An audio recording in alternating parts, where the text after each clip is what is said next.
Hello, everyone, and welcome back to the Legendary Cross Continental Clash. My name is Garrick. You are in Garrick's Lorcana lair, and today I am joined by the one and only Y-Breezy. Y-Breezy, how you doing? Oh, I'm so excited to get this game going. I'm doing fantastic. How about you, my friend? I am excellent. We are filling in today for Meyer Madness, who was originally going to host this but was unable to. We got tied up, so I'm stepping in. Y-Breezy is still here, though, so we are all good, and we have an amazing matchup. It's a classic matchup, honestly. Oh We yeah. have Ruby Sapphire going up against Ruby Amethyst, two color combinations that have been absolute titans of this game for quite a while, and Ruby Amethyst being one of the best decks since the beginning of the game, kind of fallen off in favor. But let's take a look at our two players. We have s4iler versus Domingo, two players who will be at the Disney Lorcana World Championship. Let's go ahead and talk about s4iler first. I'm going to let Y-Breezy take this. Oh, I mean, the moment you see that beautiful man's face, you kind of getting hypnotized, getting lost into that gorgeous smile. But don't let that smile fool you. He's one of the greatest players to ever touch this game. Like you said, he's a world's invite already in his bag. A top 8 in the North American Championship. Lost to the winner of the North American Championship. Yep. No big deal, by the way. Top 16 at the DLC Fort Worth. 5-time top 4 set champion. 6-time top high level events, be winning back-to-back cases, just doing 2Ks, 1Ks everywhere. If he's there, you're in trouble. And when Pixelborn was in the OG era, he was always in top 25, just absolutely wrecking shop constantly. One of the greatest players to ever touch this beautiful game. Yeah, most definitely. And of course, s4iler is going to be on his classic Ruby Sapphire. So, Y-Breezy, tell us a little bit about the newest updates that we've gotten here with Arcasia's Island. What is different about s4iler's list this set? Well, in round one, s4iler was running basically not a lot of new cards other than the coil. He was only running the one 6-drop Tamato Happy as a Clam. Now we're going into round two. He's actually added 2 more copies in there, rocking the 4 of a Sapphire Coil to make sure the 4 of Sisu empowered siblings he's running gets the most effect. Same thing with the Sisu Daring Visitor. But I do have to talk about one of the greatest cards ever printed, Blue Scout Selfish Emperor, added into the list as a tool to get rid of these pesky items, and in this specific matchup, those pesky locations that Ruby Sapphire sometimes struggles to get rid of. I mean, we've seen that in the North American continent, the championship, where Ed was able to basically run through the locations in this Ruby Sapphire filled field. So adding into those location removals with Cusco and just making sure that you're always in some sort of balance, making sure your opponent doesn't get at those cheeky lures that they tend to do in this matchup. So I'm really looking forward to it. And the one of the other things that we're kind of looking into this list and kind of not getting into this new set 7 Ruby Sapphire is the lack of be prepared. That's kind of been their like bread and butter safety blanket button, but now they're just saying we got all the Sapphire calls we need. So our Sisu is a one-sided be prepared anyway, and we're just gonna get through it and get rid of your board and keep ours. So that's a very interesting change. I'm really looking forward to see how that plays out in this matchup. Yeah, for sure. I love the deck. I love the changes that s4iler has made, and it's interesting. The only one dime there, but these decks don't really need to use the dime every single time to Mhm. get the W these days. So let's take a look at Domingo, who will be, of course, the opponent that s4iler is going up against. Domingo is a world's competitor as well. He will be there as he did win the European Championship. He was also top 32 in Lille. But what's interesting about Domingo's run is he is also playing the same color combination that got him the World's Invite, just like s4iler, and he's playing a color combination that everybody thought was done. They basically got no new cards for the new set. I don't think he's playing a single new one here, but he is going back in time a little bit and playing some cards from earlier sets that he's going to try to leverage into a win here. Most notably being your guy, Cusco, Wanted Llama. Back. Yes. It's back. Like you said, Ruby Amethyst was just like considered, oh, it's gone. You know, your traditional way of winning against these Ruby Sapphire decks has been what, Flynn into Sisu. Now that's kind of out of the format. They have to kind of find other ways to go about it. So how do you feel about Ruby Amethyst actually going into this scary looking potentially sapphire steel filled field? Yeah, I mean, it is pretty scary, especially when you take a look at the early curve that Ruby Amethyst has. They don't have the big bodies that these other decks play that can survive things like Let the Storm Rage On, unless you take Hmm. negative tempo with something like a Madam Mim Snake, which is why this color combination has felt pretty slow in the current meta. It's pretty hard to go up against a turn 1 Bell into a turn 2 Smee or Calhoun. You just don't have Right. the bodies to fight against stuff like that, which is why you Hmm. see him playing the 11 1-drops here that all draw a card. So if you're going first, you can cycle them if there is a Bell, or if you're playing against Amber Steel's Song, a Cinderella on the other side. But in this specific matchup, you don't really have to worry about that. You just have to worry about the brawls and the Sapphire coils and all the instant removal that they're going to get from the Ruby side. But something that Ruby Amethyst has always been good at is taking advantage of the Ruby Sapphire matchup. And I think that Right. the way that Domingo has this deck built with all of these locations, it's gonna be a lot for the Ruby Sapphire list to sort of contend with, because if you're just putting them all out, you have to make decisions whether you're going to deal with these characters or you're going to deal with these locations that are gaining passive lore. So Domingo's going to try and just cycle through his deck, draw as many cards as he can, and then get over the finish line with this abundance of locations. And there's only one of those blue scos, as you said, on the other side. So you gotta figure out which is the most important location on the other side of the board to get rid of when you deploy that. Definitely, definitely, and those are going to be the incredibly hard decisions that, like I said, one of the best Ruby Sapphire plays, if not the best, to make and make sure that he comes up with a win. And this matchup is a little bit more difficult, so it's going to be really, really fascinating to see what he can do. Yeah, I'm super interested in this matchup because I have been dabbling in some Ruby Amethyst myself. I've been talking to a lot of high level players that haven't given up on it. They're building some stuff Hmm. behind the scenes. This is one of the versions that we've been seeing circulate on social media with all the different locations. It's definitely a viable strategy. I've been playing it a little bit. I've been playing Ed's list a little bit, some other lists that I can't really talk about at this time that have been shared with me. There are inroads here, I think, in this meta for Ruby Amethyst to potentially make a comeback, which is something that has been, I think, the past 2 or 3 sets. It's like, call the ambulance, but not for me on Ruby Amethyst, It's because, always back. It's so good. yeah. It just topped CCS Mhm. just right now. It was a top 8 deck, so every time we point fingers and say it's gone, it's just back and over again. The deck is consistent. The deck does what it does, and the shine of the deck has not gone anywhere anytime soon. Yeah, it's a deck that's close to my heart. It's really the first deck that I played competitively at any level. The first Mhm. deck I actually built was Amethyst Steel, but Ruby Amethyst is that deck that I've done well with, I've played. So I'm super Mhm. excited to see not only players in the LCCC playing this deck and representing it, but players, like you said, in the CCS having success with it. Maybe us Ruby Amethyst players aren't down and out. Maybe we don't have to switch to Steel. We can stay strong with our classic color combination and come out on top.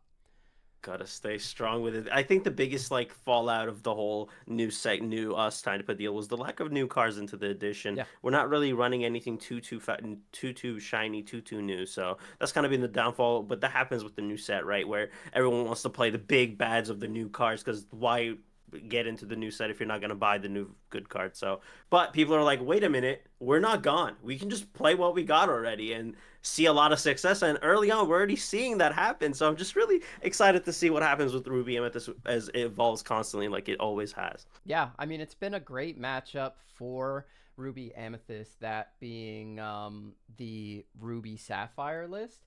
Hmm. But with all the new items that they're playing, it's really, really difficult for this deck to deal with that, because there's just no item removal in these colors Do you think that's going to play a significant role in this specific matchup, or do you think that the locations that Domingo is playing could be the great equalizer, if you will?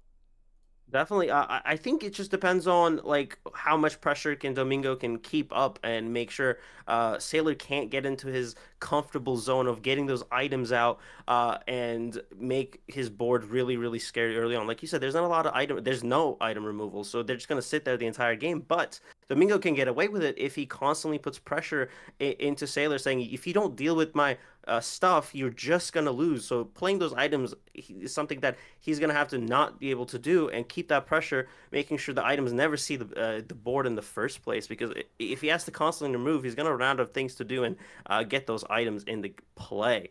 So if he can do that, I think there's a huge chance that we don't even necessarily have to worry about those items coming to play.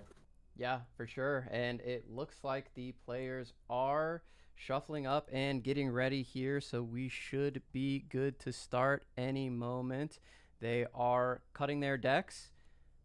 And, Getting ready to start the game. now I'm super excited for this matchup. Like I said, it's a classic, and I never Right. get tired of the classics.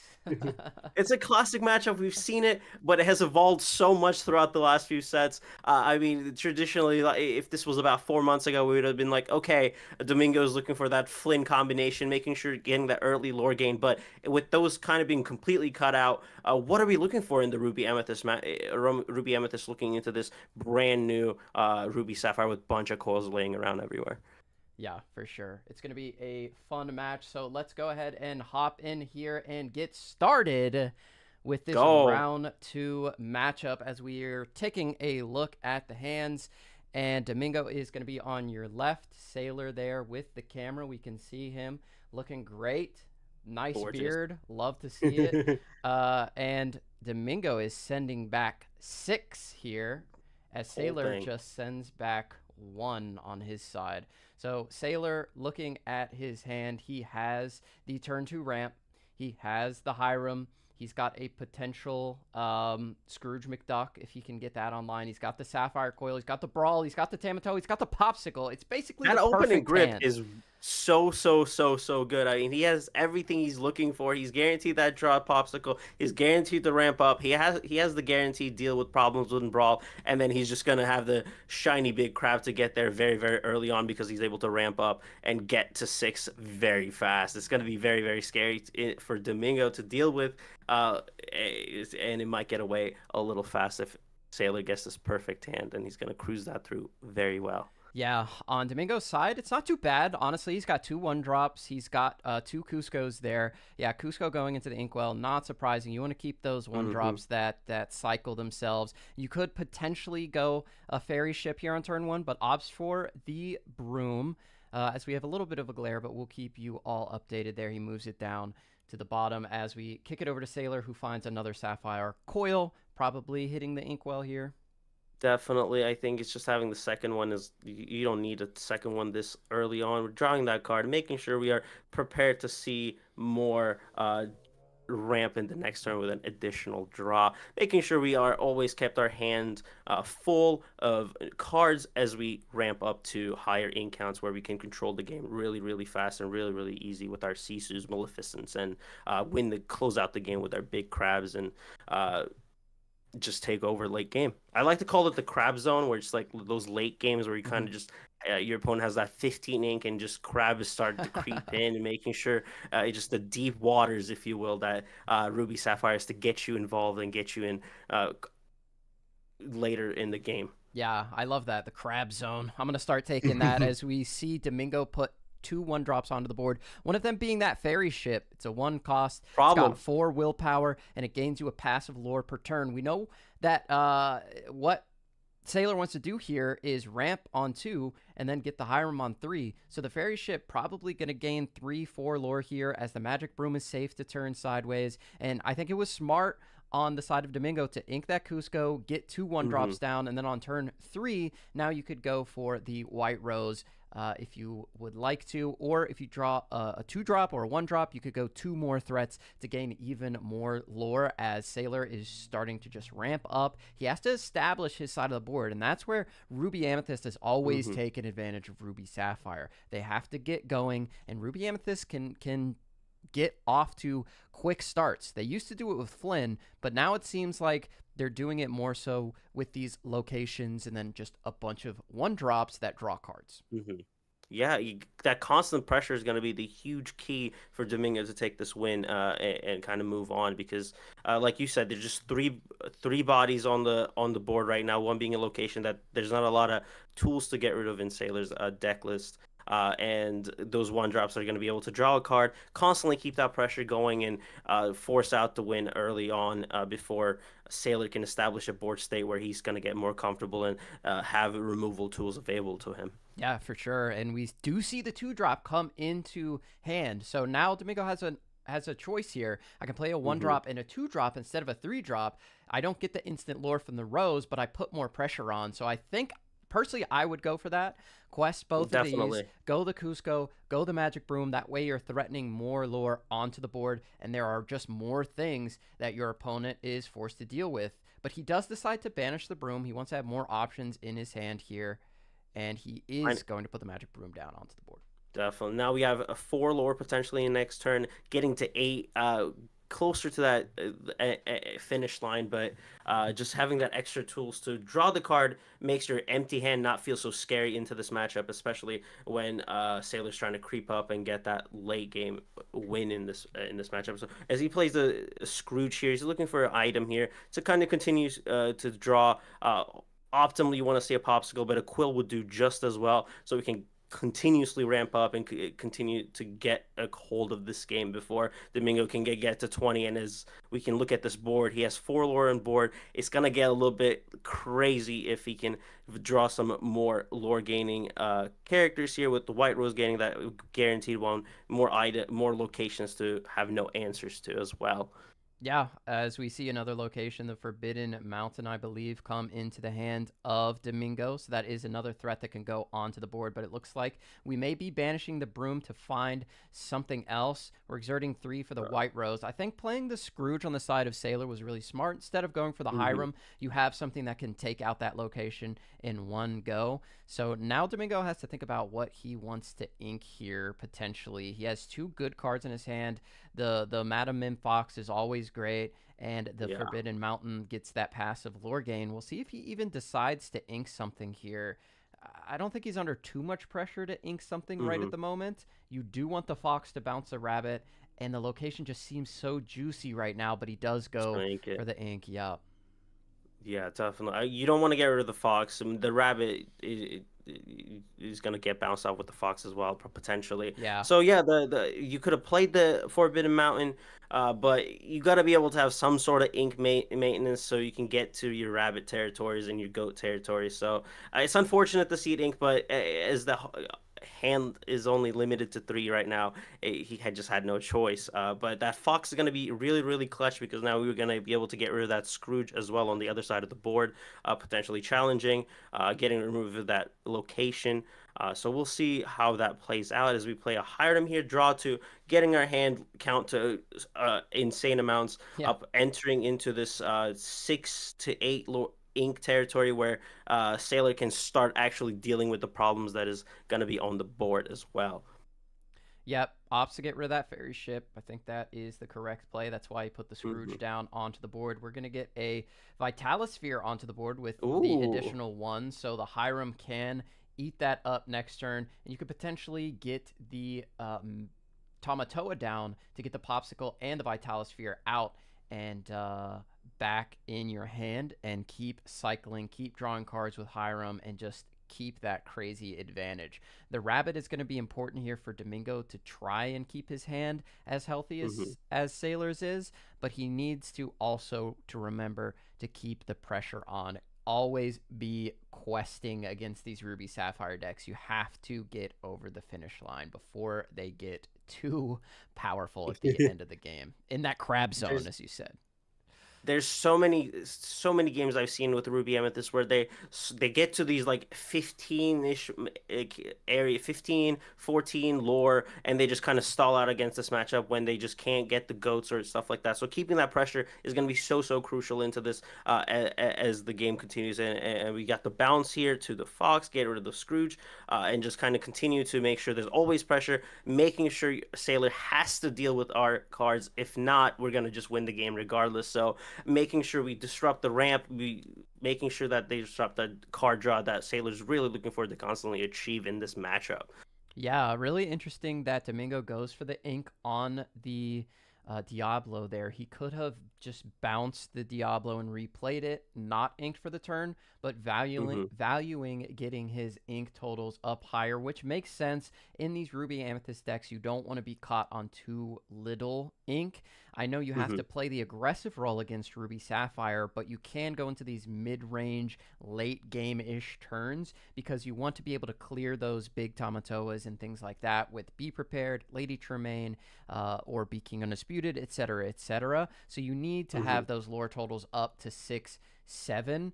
So it makes sense for him to do that. I'm not sure most players would. They might value the Diablo a little bit too much, but he goes for the Hmm. ink. That's a heads up play as the Hiram is going to do what the Hiram is going to do here. We're getting another Scrooge here, establishing that we're trying to find as many items as we can. As we see a popsicle and a great stone dragon, you kind of always want to just grab that popsicle to guarantee that draw, gain into our discard pile as well right after we played, because our 6-drop Tamato is going to be able to get those cards back and maybe make us draw more cards and dig deeper into our deck to make sure we have answers for everything as the pressure kind of keeps on attacking us. So it's definitely a nice addition. You might have played the 6-drop Madame Medusa here, but instead we're just looking to dig deeper because we're kind of feeling in a position where we're not going to lose the game right away. There's only 3 cards available to Domingo right now. I know there's Yeah. draws coming up, but we're in a little bit of safer zone before the game kind of slips away from us. So it's okay to be prepared, even though we're not running be prepared, but making sure our hand is prepared for any potential immediate threats on the field. Yeah. As he comes into a brawl, I don't think that's super valuable right now. The Hiram's just going to do what the Hiram's going to do. I don't think you Hmm. can waste time brawling a Hiram at this point. Now has to Yeah. decide if he wants to ink that brawl, but of course you're going to quest for 2 here. Why not? Hmm. Absolutely have to. Those cards represent 2 additional cards as well into your hand. That way you can start getting to more cards that will help you get over the finish line as the brawl is inked. I think that is the right decision. Can't worry about the Hiram at this point. But it is important to And why note. is that, by the way? Because Sorry, go like ahead. usually whenever you see a Hiram, you always want to brawl. So I want to ask that question: like, why is the brawl not being played here? Is the better move here? Because he didn't really play anything else. He just inked and passed. So why won't we brawl here? Well, he put the rabbit onto the board. Oh yeah. Yeah. Yeah. So in that case, we just want to draw more rather than get rid of the threat. Yeah, just put lore pressure on the board. Honestly, it's another thing that Sailor has to answer at this point. It represents Hmm. another potential lore on the board as we're already at 14. So we're getting pretty close to the end of the game. Like, forget brawling. I'm trying to get over the finish line, and brawling Right. just takes too much time at this point. As we see 3 enchanted Sisus in the hand Oof. and an enchanted Tamatoa. What a flex on the side of Sailor. We got a flex here. I mean, that hand is looking really scary in like a turn or two. So Domingo has to hit that 20 before he Sailor just starts playing every single turn to remove everything on the board as there's triple big Sisus on his hands.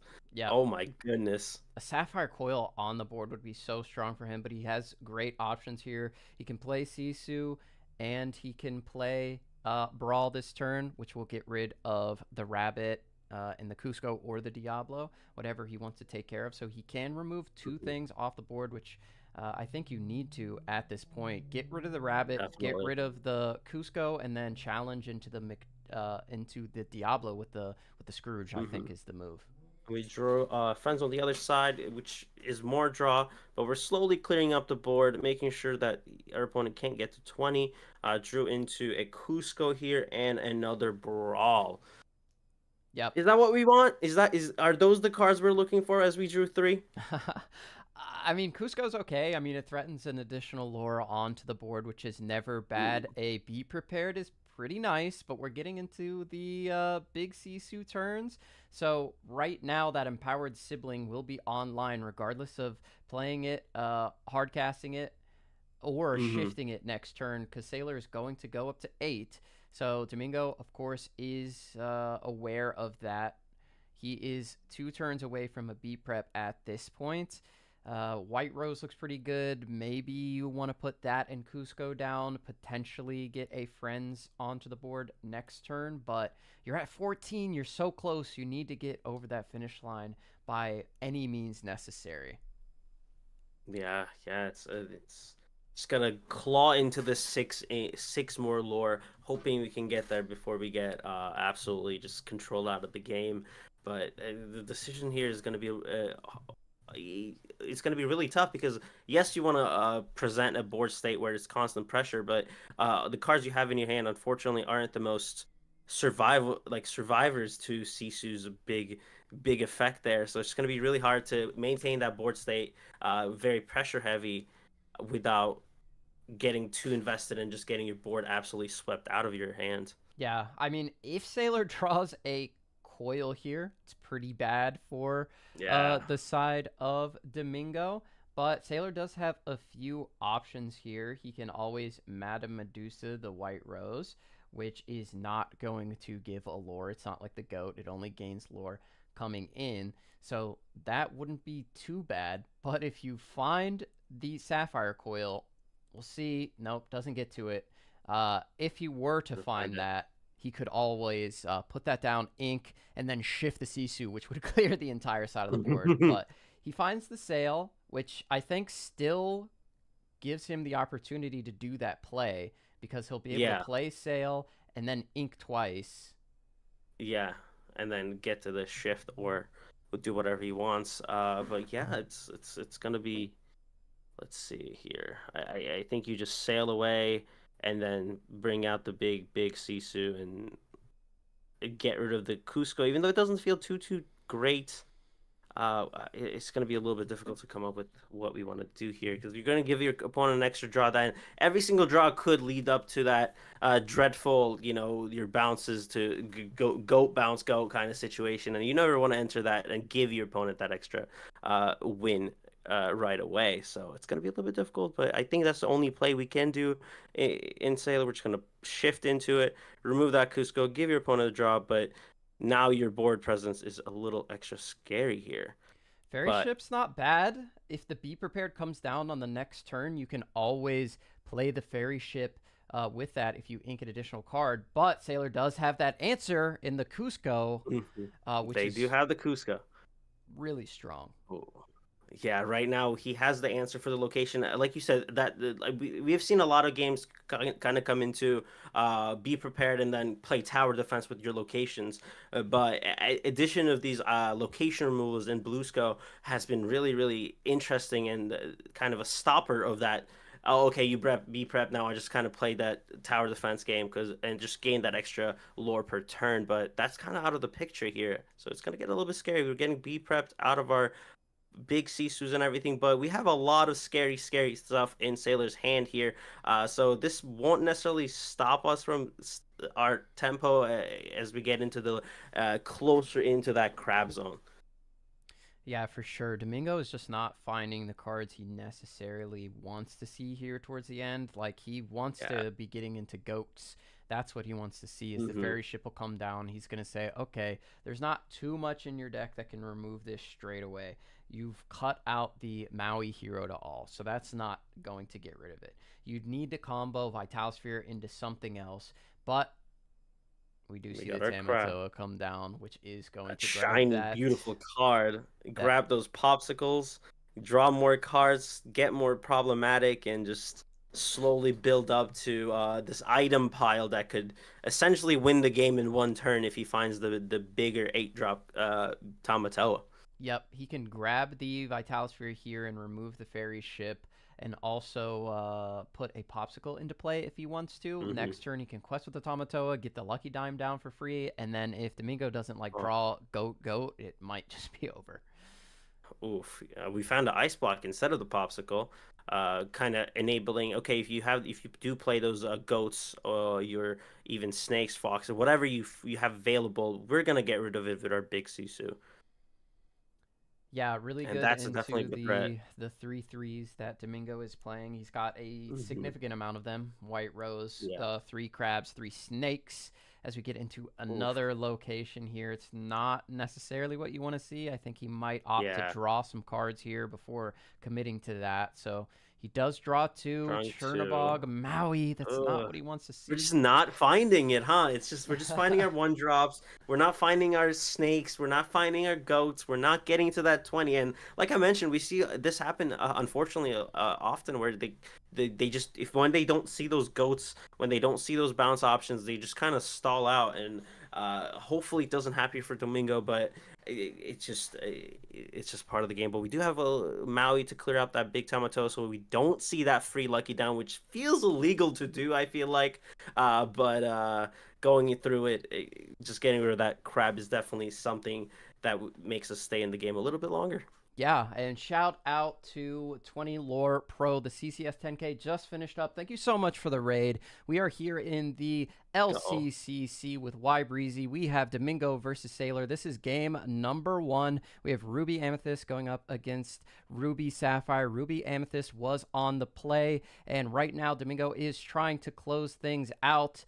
As we see the Cusco go into the Inkwell, and the Tamatoa goes on to the board, getting back a popsicle. But this is game number 1. Ruby Amethyst was on the play, and we have not seen any goats yet. There's a white No rose. goats.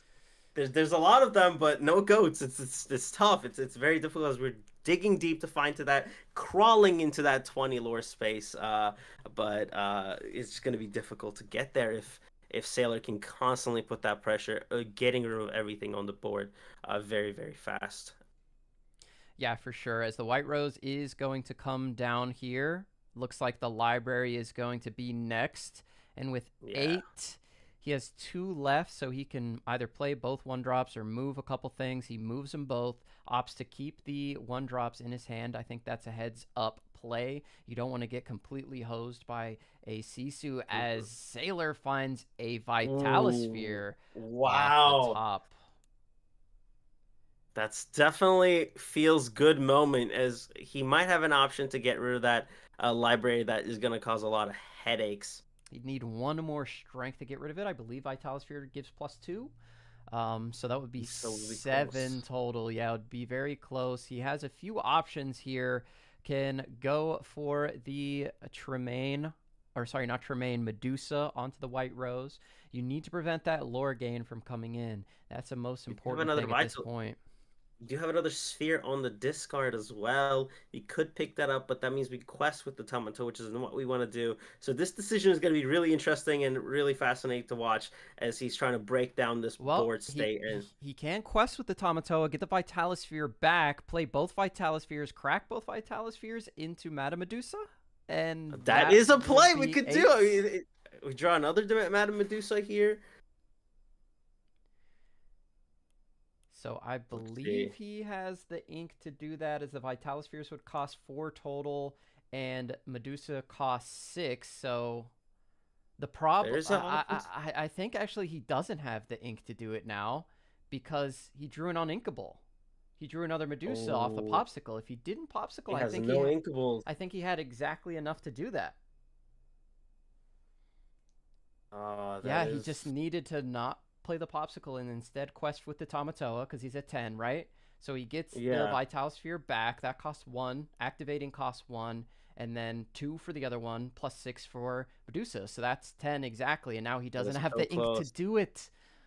That is a really, really unfortunate. Now he has to make the difficult decision of what do we do now that we can't get rid of two answers. We only have one option. But in my head, you have to get rid of the library before Domingo can draw like 4 cards right away. It's just something that you don't want to do as Domingo's at 16 lore. It's that goat territory, it's that scary territory, and I would assume Sailor has the idea that he doesn't have the goat in this game because we would have seen it a long time ago. Yeah, I mean, the Tamatoa could have challenged, and then the Medusa could have used a Vitalosphere to challenge, but he decides to quest. Gonna ice block, and then what we do here? Could just play the Sisu out, get rid of the White Rose. Sure. Get rid of the White Rose. Potentially setting himself up to win next turn, as he does have a Popsicle in hand, which will bring Tamatoa up to 5. The Dime will make Tamatoa 6, plus the Sisu is 3, so that is lethal next turn. Should be game. Or Lorthal, if you will. So that is definitely so fascinating. Unless Domingo can get to 20 this turn, which doesn't seem like the case. He has to remove on this turn the Tamatoa, or the game is over. He can do it. He has the Maui. He can play a 1-drop into a Madam Mim to remove the Tamatoa. That is in play. Of course, he has to challenge with the Maui, so he does. He draws an additional card, finds another Fox. Another Fox. That's not terrible. We constantly have answers at least. It's just we just got to make sure that crab is gone so we don't lose right away next turn. So that Fox has to see the board. If not, the game is over. So it's just going to be get rid of, play the 1-drop, bounce it back with the Fox, and just get rid of the crab and see another day. Yeah, for sure. So he's got 8 total. So the 1-drop plus the Fox costs 4. He'll have 4 additional to play with, so he could play both 1-drops down and move them both into the library. That would be all of his ink for the turn. That's not too bad. I mean, the Brawl's not doing anything. Right. But you have to get rid of the Tamatoa here. Domingo just thinking, how greedy can I be, potentially? Yeah. What are we going to play? Move it into the library. Interesting. Play the... Decides to banish, wants to draw 2. Draw 2. Finds a rabbit. And he has to draw another card. Yeah, he has to draw another card here. I hope he didn't forget, because he paid... I hope he didn't. He paid the price to do it. He should have another card in hand. Yeah, there should be another card in this hand right now.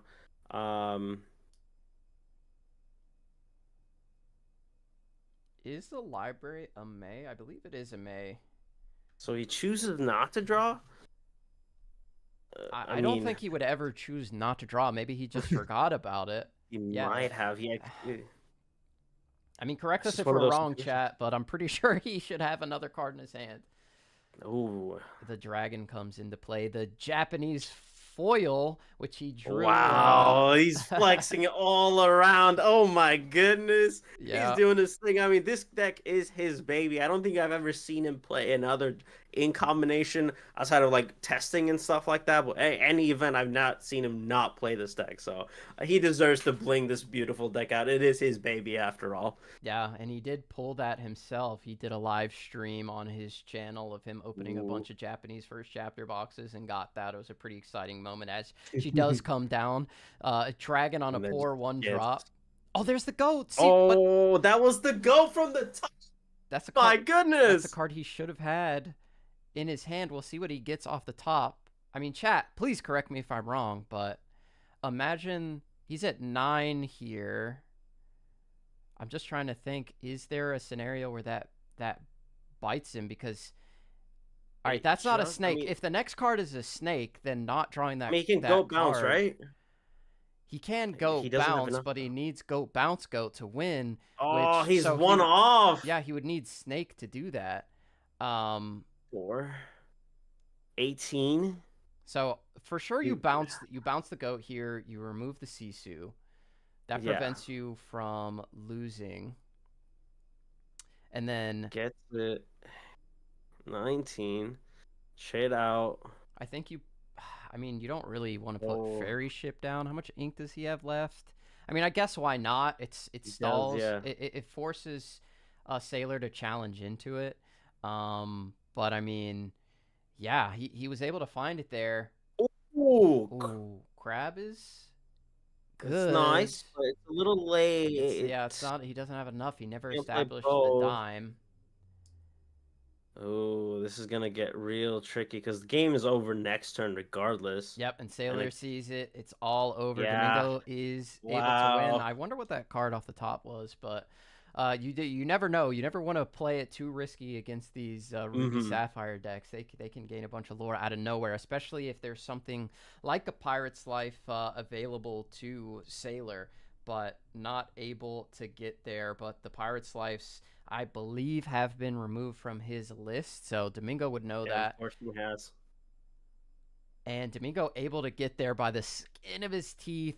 Oof, that was very, very close. Finding that goat very, very late was getting a little scary. Sailor was entering into that scary, scary territory where he can kind of just control the game over. But Domingo was constantly able to put pressure in, constantly needing an answer to deal with, and Sailor just never was able to fully commit to his board state where he can just constantly gain advantage. And whenever he did got the B prep ending, he was never really able to get through it because Domingo was just constantly just putting that pressure, be like, if you don't deal with me, I'm gonna win this game the whole time after that. Yeah, and what was interesting was that Maui that Domingo had that looked like maybe it wasn't going to do much ended up being Mm-hmm. huge because when the Right. Tamatoa challenged when it came in for the turn, he was able to crack Mm-hmm. back with the Maui, so the Tamatoa couldn't quest and get the free dime. And if it did quest and get the free dime, the game is over from that point. So that Maui that Right. looked like it might just be a dead card ended up being very, very, very Oh, significant. clutch. Yeah. Definitely. Yeah, the Mauis do matter. That's why he has never just never left the list most of the time. You've seen it just constantly be a game wrecker and deal with these big, big problems that the every other deck plays with these big, big bodies that cause so much headache, so much heartache. And it's always just nice to see Maui do his thing. Yeah, for sure. And it's great to see the Maui taking out a Tamatoa. You love to see Mm-hmm. that as the More accurate. Tamatoa, yeah, lore accurate. The Tamatoa, the original one being a 5/8, kind of beat up on the Mauis, but now it's a 4/5, so Maui can crack in and survive. So you have it lore accurate both ways, I guess, as Tamatoa beats him up in Moana. But before that movie happened, Maui was the victor. Yeah, now we kind of turn the tides back to Maui, our favorite demigod. It just feels nice to see a little bit of, like lore accurate interactions happen in this game. Very, very, very fun to just enjoy what this beautiful game has to offer for us. I mean, you never expected to see a toy maker eat just so many ice cream. I feel like we should do a little health check on the guy. We just seen him eat like thousands and thousands of ice cream as he gives us new toys to play. Yeah, for sure. The players But are just shuffling up here. We're about to get into the next match. I hope they're not waiting on us. Let me double check, but we are still good. Or I think there was somebody was supposed to come in and swap out, if I'm remembering correctly. The person that was supposed to be streaming believe it. so. I believe so. But going into this bracket, I know we're in the losers bracket of this competition here. The Sailor's Path was against a very aggro deck that just kind of got underneath with Speci, and now going into this Ruby Amethyst matchup, it's been a little difficult for Sailor to get through in this couple of games here. But can he turn it around? We'll see in this game two here as we start off with our hands. Yep, it looks like the players are drawing their cards. We have a little bit of an issue here with Domingo. Seems to be Little camera issue frozen, is but we're all resets. right. We'll I think bring the it's matchup here as we look at the opening hands for both players. Let's see. Not too bad. Not too bad for either. I mean, Sailor has the turn 2 ramp. He has the Hiram. He just needs to find we're the just gonna find a one popsicle. drop. Yep. Needs that popsicle. And, I mean, Sailor is one to usually find it. So we'll see what he decides to go with. But It is interesting though or did because he he already has a. alter? He may have I believe already he altered. did. He's shuffling right It, now. Yeah. a little camera issues, but as he altered through it, at least he has full inkables. Last time, as we saw, like as the game ended, he has like 6 uninkable cards in his hand. So just being able to start off early, making sure everything is inkable, is a good feels good moment for Ruby Sapphire. Because if you ever play the deck, there's so many times you're just gripped into this hellscape of nothing at times. So it's definitely a good change for Sailor here as we go through it. Not finding the 1-drop is a little annoying, but going first is not gonna hurt us bad. As Domingo goes for the altar here and finds 2 locations, a 1-drop, a 2-drop, and he has the library. I mean, if he wants to, he can Ooh, go Fairy Ship, Forbidden Mountain into library, 1, 2, all 3. locations. Oops, all Why not? locations. Yeah, I mean, Oops, so I mean, it's a the winning ideology, right? If your opponent can't deal with it and has to wait for it for a while, it's gonna work. Early on, Sailor doesn't really have a lot of big strength characters to deal with any of those 1/4s, 1/6s, and like 8s. It's just very, very strong. Yeah, I think that if Sailor had a Scrooge, he'd feel a little bit better, but we'll see if Hmm. he's able to find it as he just inks and passes. Not much he can do without the popsicle. And we just have an abundance of 1-drops here for Domingo. Wow. He's got 4 of them, plus the Fairy Ship, which can also be deployed on turn 1. But he goes for the Chernabog. He's not going to be too greedy. I think getting the characters out is a When the little Scrooge comes stronger. out, wow. Yep, and there is As you the Scrooge mentioned, this McDuck. Scrooge is right there. Yep, the Scrooge was able to take out the Fairy Ship on the last in the last game, which was very, very important. Shut off that Fairy Ship from gaining too much lore when a Hiram looked pretty juicy on turn 3. But we'll see what we go with here as we ink the sail, but deploying the Tipo to prevent that Chernabog from getting multiple quests off as another Fairy Ship comes into hand. Wow, that hand is very, very fast and ready to get to 20 as early as possible. Sailor did ink 2 sails here, which is very interesting. He just said, I'm gonna ink both of them. Tipo is a better option here in turn 2 because you want to establish some sort of body that deals with something.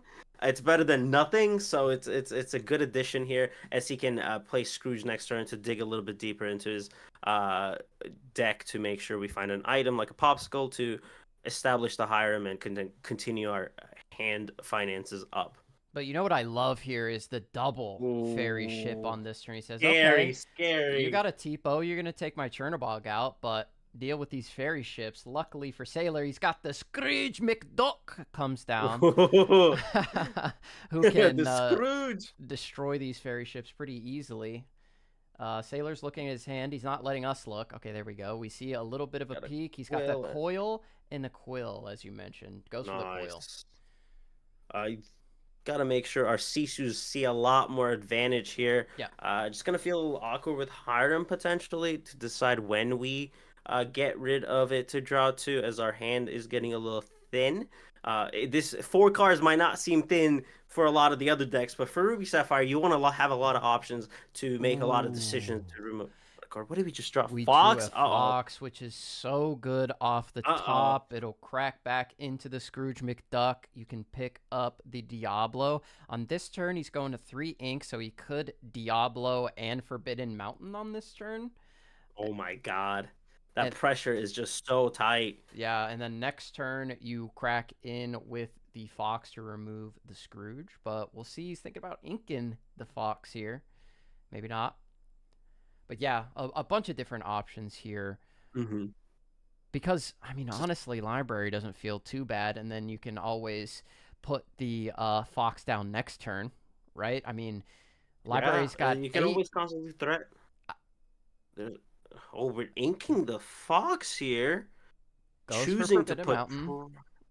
Sure. I mean, it is just saying we're gonna put all the pressure in the world. Don't want to deal with your Scrooge. You're gonna have to deal with me. If not, I'm gonna win anyway. I don't care, which is fine. He has all the locations he needs, and he knows Sailor can't really deal with it a lot. But we do see that Bluesco to deal with at least the biggest problem, which could most likely be the highest willpower that they have. Yeah, the library. Definitely need to save the Blue Scope for the library. as we take a look here, and this is important to keep in mind. There's only one lucky dime in the deck. So Sailor has a sending at the bottom. big decision here to make. Does he want to keep something like the Vital Sphere to help battle against these locations? Keep the small Sisu to help banish these tiny threats that come out, especially if you're able to deploy a Sapphire Coil? Do you want to keep the Lucky Dime to potentially close a game out? Do you want to keep Big Sisu? Like, he's got decisions to make here. Or to be fair, he could keep Tipo. I don't see it happening, but it could. I believe he's going for the Sisu here, the small Sisu, to get rid of those small characters like the Diablo, to make sure that he doesn't get into the library, draws an extra card. So making sure that doesn't happen is going to be nice. I believe with the coil, we're going through the coil here, inking the coil, playing the Sisu, getting rid of the Diablo, making sure our opponent only draws one card, potentially, not two. Sees the Brawl, which I don't think is going to be too effective, and we just get rid of one of the fairy ships, getting rid of the threats per lore. So just slowly taking care of the sticky cards that are going to give us a lot of headache down the road, and Domingo goes ahead and draws a goat. Yep, gets a goat off the top, has 3 inks, so needs to think about potentially inking something this turn. I personally would go for the Brawl and just say, yeah, Sisu Shift is not real. But you do have to think about it for sure. I might just ink the Brawl, slam the goat, but that Sisu is pretty scary now. You got to think, okay, what did he take off of the Vision? Because that card doesn't force you to reveal. I think it probably should, but it doesn't. So you look at 5 cards, you take whatever you want. Domingo's got to think, maybe he has the shift, and the shift can come down next turn.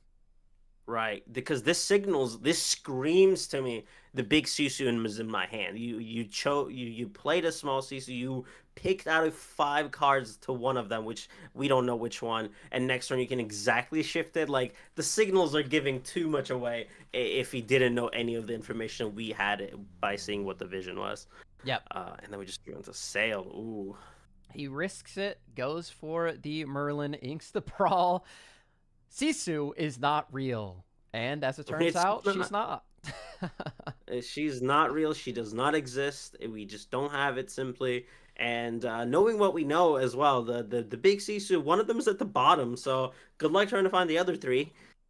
Yeah, but I think Sailor is in a pretty good position here, honestly. I mean, Domingo's only at 6. He's only got 2 cards in his hand and 1 goat on the board at the moment. Sailor's not even too pressed about putting the Cusco down. He's not too worried about it at this point. Inking it. Yeah, inks it.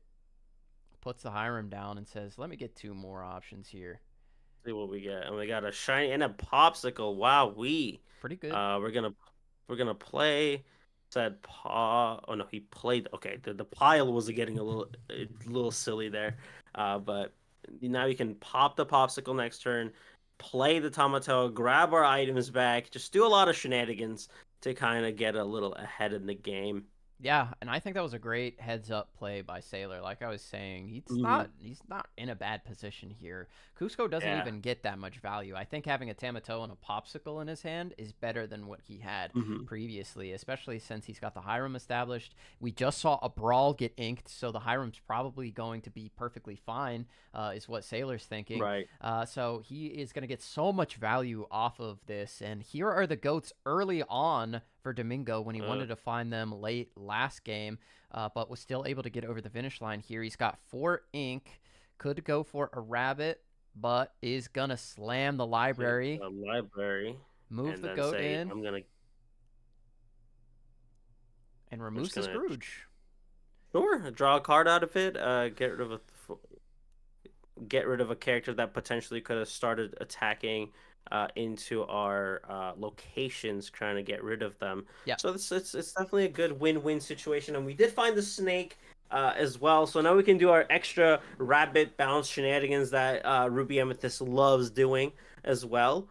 Just gotta find the extra ink, I believe. As I can't see the ink, we just got to 5, so we need a little bit more to be able to do the bounce shenanigans to kind of reload our hand. Yep, does opt to ink the goat, kind of necessary at this Hmm. point. Again, not at the point in the game where the Oh. goat is super valuable, but right now Sailor is just doing what these Sapphire decks do, drawing cards with Hiram, potentially putting down the Tamatoa to get stuff back, and then you just keep the cycle going and keep it going and keep it going, and then you draw your whole deck and win the game. Yeah, that's that's what they're gonna keep doing, making sure. But Ruby Amethyst has the has those answers to gain all of a sudden like 2 to 3 cards into their hand with the bounce shenanigans. So it'll be definitely interesting to see if Domingo can not drown in the deep zone and as the crabs enter the board, get those free items, start getting a little crazy, start getting those free items as the Tamatoa quest because I think he's gonna get a guaranteed quest next turn, regardless of what Domingo does. Yeah, I mean, it's not going to put a dime onto the board. Obviously, we know that the dime is at the bottom at this point. Hmm. Sailor did not want the game getting too out of hand, opted for the Sisu, threatened the shift line, but still has that Sisu on board and will probably challenge pretty, or sorry, not challenge, but quest pretty freely for the rest of the game. As the Tamatoa Hiram cycle is online and it is Oh, extremely powerful. is scary, scary stuff. As Sisu here gets to Could be challenging the take a mountain damage, or going for the library. the 1 damage, we could get rid of it potentially next turn if you want to, I believe. Yep, Vitalosphere will give whoever +2, and then the rest is 6 there. So we will have enough, I believe. Should be just enough, and get rid of all the answers as Domingo just draws into a broom. That's an extra draw that doesn't feel too terrible, but we need to find answers. We need to find our favorite Lion King song to get rid of a lot of threats, but Sailor's Hand is looking a little scary with that big crab lurking around in the ocean. Yeah, for sure. These locations are doing location things, but we need more options here as we get into the Cusco here. We Let's could find the bounce a Inkables. rabbit, but I don't think you want to ink rat. I don't think you want to bounce rabbit right now. I think you need to keep characters on the board and keep them questing. So maybe you ink the broom and play the Cusco. Oh, yeah, gotta keep the pressure. It's gonna feel a little awkward. Oh no, we do have to. I guess we'll just bounce. Because in Domingo's case, there's a lot of cards Sailor just could play next turn and just get rid of the rabbit Yeah, and not get more advantage, an extra draw or two. So it is not too terrible. And having that 3/3 is a little bit of a threat. It could get rid of stuff if you find a crab, of your own. yeah. So it's an option. The Scrooge is here. The Scrooge could come down for free potentially this turn. We've got Oh, 4 the items in free the hand. Scrooge. So could play out a bunch of valuable items, play a free Scrooge, and really start to take this game over. But Sailor also has to keep in mind Frost. next Oh turn my is goodness. turn 7. So don't want to play into that be prepared too hard. Just like they never have Sisu, they never have Beeper. These are famous last words that a lot of Lorcana players have said over the last year and then some change of this game's existence. I feel like, oh, they never have B prep. Well, guess what? They might, they will, they do. It's just the tradition of the game. Same thing with Sisu's existence. You just like, nah, they won't have it, and they'll just top deck and make your day really upset. But I do want to talk about the Scrooge. I know it might come up for free. It didn't this time, but having those free abilities feels really dominant, and because of that reason, we're seeing that rise of the Ruby Sapphires and Steel Sapphires as well, and making a format where it feels like you just find decks that either deal with it or are those decks. So it's definitely an interesting situation where I'm not a big fan of personally. Free cards, whoa there, stop it. It can't be that free. What are we doing? But it's definitely a interesting addition into this game. Why pay for cards when you can play them for free? You know? Tax evasion, the game. It just feels like you can't like being able to see the 6 cost Tamatoa play an item that is a 7 cost just feels in my eyes a little illegal, but it's totally fair in the terms of legality, but it just doesn't feel right. As a Vitalosphere comes down, he does pay for it to challenge with the Scrooge into the Ooh. library, which is No So more. strong. We will And then see we're the gonna Tamatoa potentially challenge. Probably just gonna quest so we can get that free item. It's not like you remove the mountain at this point. expensive one. Yeah, you can spare the one lore and get rid of it next turn. We're gonna take the fishbone. We're gonna ink. An ice block, and then we're gonna have 3 available, so we could just play coil ice block, and essentially make our big crab even more scary. Yep, yep. Sapphire coil and ice block, basically guaranteeing that nothing on your side of the board will survive. And with the brawl on the side of Sailor, it feels like brawl is basically just Dragonfire at this point, but inkable. Mhm. Yeah, it's just a better Dragonfire at this point. It's the power that Sapphire Coil was basically unlocked in this deck, is that the small Sisu gets rid of essentially a lot of early threats. The big Sisu is essentially a one-sided B prep with the addition of the Sapphire Coil, because Sapphire can ramp too. So Yeah. for some unknown reason, Sapphire Coil is not once per turn. So it just does it over and over again, making sure your opponents have 0 strength the entire time and take over the game. It's just one of those cards that's like, how is this not once per turn? Yeah, for sure. So we see the Forbidden Mountain remained on, so we go up to 11. We have the Snake, which will potentially take us to 12 here. I don't Trying foresee to. her challenging anything, so I don't think so either. We're gonna bounce into the Fox, draw an extra card, dig down and find the B prep. okay. Maybe we will do a double challenge here. I mean, because why not, right? Let's just Hiram get rid of. finally bites the dust and hits the discard pile. Oh, entering this B prep territory as a top deck, it is kind of nice.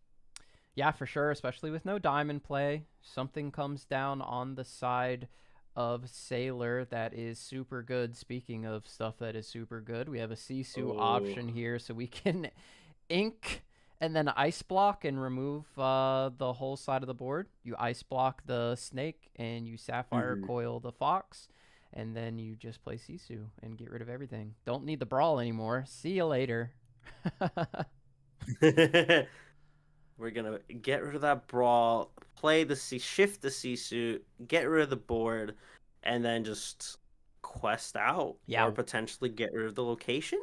what a bombastic play on the side of Sailor. And what's great Ooh, about shifting is you can also quest on the same turn. So we're going to do a quest for 5 here. Forget the Forbidden Mountain. Nobody really cares about that. You know what? I'll quest with the Scrooge as 10. well. I'm going up to 10.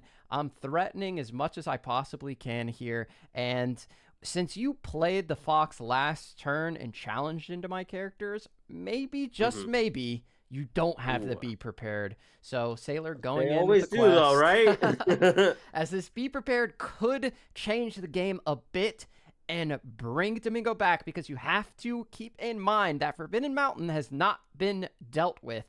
The quest was too Yeah. juicy for Sailor. The Forbidden Mountain's still there, and it's going to continue gaining lore. It's going to get to 13 next turn. The Magic Broom is there, but to be fair, you could play the Tamatoa, get a Vital Sphere, and take it out. I Mhm. think that might be the move at this Ooh, point. It's just gaining too much. We're getting into and it just scary zone with the Ruby Amethyst deck. another dragon here, and I think it is dragon territory to get rid of the broom, enabling the additional draw. I mean, that extra lore is nice, but I think we're a little bit still out of the territory where we kind of have to stop that as soon as possible. So we still have a little bit of option to establish a board state, hoping our opponent doesn't draw into another B prep to kind of kick us out of the game. There's the White Rose. So next turn, Ooh, you gotta imagine this Forbidden Mountain is going to be removed. yeah. Sailor has a decision to make next turn. What are we going to get rid of? We have 3 different options here. It could just be the Chernobog, but the Merlin bounce is there, and Ooh, there's Cusco off Cusco. the raw. Wow. All right, all right. Let's see what we do here. What do we see? We want to get rid of some annoying stuff, or do we want to get rid of the locations? Because we could get got with the Maui next turn as we Yep. uh, slam our dragon into the That's true. Forbidden Mountain. I mean, Cusco's So this cool, is, but I think you still probably just challenge and then play another dragon. yeah, kind of has to. It's gonna feel weird to get rid of a lot of these things, though. It's just there's just so much pressure being put into it as we can't establish our board with the big crab, because if we do, we just lose the game on side essentially. It's gonna be a little difficult to get rid of everything here. A sailor's thinking with his gorgeous, gorgeous face. Yeah, this is a tough turn for sure. Sailor mulling through all of the different options that he has. He could be thinking of some next level big brain plays with Tamatoa as well. But you're staring down 4 lore on the board, 2 card draw potentially. So I feel like you have to take care of at least 2 things here. Does go for the dragon. Time. Gets rid of the Chernobog, making sure we don't get that potentially guaranteed draw. Yeah, I think that's smart. And then we just swing into. It's just the problem is that Maui's gonna come in so clutch. Yeah. Just completely erasing the dragon and ensuring essentially that one of our characters might just live the next turn. Yep. This is getting a little scary for Sailor as Domingo's getting closer. Oh, and we found another Maui. Okay. Yep. Quest here for 2, go to 16, slam the Maui down, get rid of the dragon. The dragon here is definitely not optimal, as the second demigod is awaiting his turn. As Maui has been challenging Maleficent Dragons since set 1. It's been story of time. I know it fought the crabs, the dragons. This demigod has essentially fought all the mythical creatures in the existence of this game, and it's so fascinating. As we just drew into the brawl, which feels quite nice. I know we're gonna give our opponent potentially a draw, but we need to get rid of this board, and we're gonna do it because we have actually no options. Yeah, for sure. Let's put a Tamatoa down first. Grab a popsicle. Get our popsicle. Back. Also use that popsicle to heal up the dragon potentially. Just in case if there's any other things. We're gonna ink probably the Bluesco here. The Cusco doesn't feel bad keeping though, in case like doesn't your characters get removed and you need to remove a location. Like at 16, you can't let locations gain any lore, but the brawl again is juicy. It's a tough turn. It's a tough turn. Ooh, what's it do here? We have to get rid of either the White Rose or the rabbit. There's a world where we just ink one of our cards, brawl, and then get rid of the White Rose with our Maleficent Dragon. So it's just going to be interesting to see what kind of item math he has to do to ensure that. Okay, so like if I play this popsicle, ooh, spicy. Yeah, it goes for the popsicle. We have to remember he does have Coil and Ice Block on the board. Or maybe not. Again, these are super, super tough turns to figure out as Sailor is trying to walk a tightrope, decides to ink the Cusco secretly. I think we're brawling the White Rose. Oh, no, just the rabbit. I mean, I guess it won't really... Found a crab. I mean, it doesn't really matter here. Oh, we're going to quest? Okay. Quest for 2. 1, 2, 3, 4, 5, 6. I believe he established Lorthal here, right? Because Tamatoa has 6 lore with the popsicle in hand, and then the dragon that is most likely gonna get Maui'd here. Yeah, he did set it up for himself. However, he set it up for himself last game as well and wasn't able to get there. So I wonder if maybe the quest instead of the challenge is going to end up biting him. We'll see, but it just might. I mean, at least with this, we have 17. We're gonna probably play our hand with the crab.